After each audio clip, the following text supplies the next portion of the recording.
Hi guys, welcome back to my channel na bon. Chawin si bay, tuni ko hin avialin hi channel line ken lem ki na ve.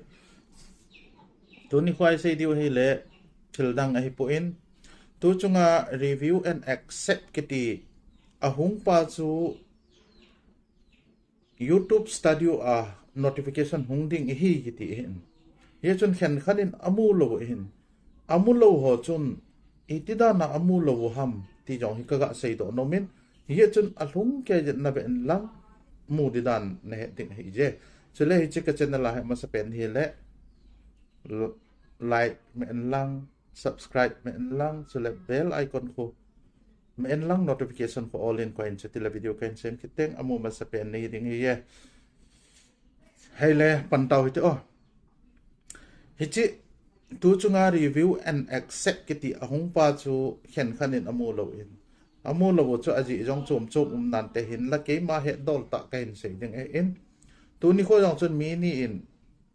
in dong win ama ho hin gmail la amu tho hin gmail la itida na amu tho ham ti chu ka khu la hi le YT studio amu diu dol hin gmail la amu pha no ba bo het kit no hin ai le ka vet na ai le ama ho chu ka kyo pi in ai le ka ve na hi le YouTube studio kiti app khat hi install abol lo hin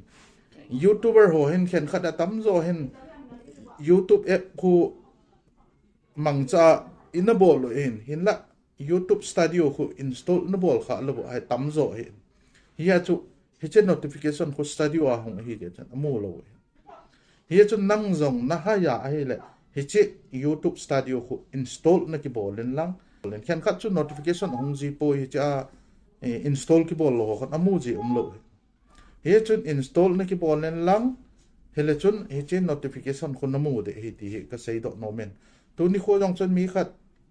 install ka bol sa in hi le install a bol lo chun aga ve na la chung lang chun review and accept san time hi chun install a ki bol lo ji chun ama chun gmail la mu tho hen hi chu gmail chu mo te hi hen lang la miss hi di hi chun apoimo la en neu cha hi wanga chu hi chi update bol lo poimo ka sa ji ka hin se in hi chun YouTube studio kiti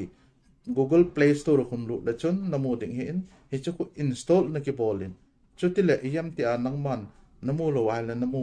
jeng the hi ti hi isei do nom je wa ka hin se hi in YouTube studio app ku apoimo na tama tam hi in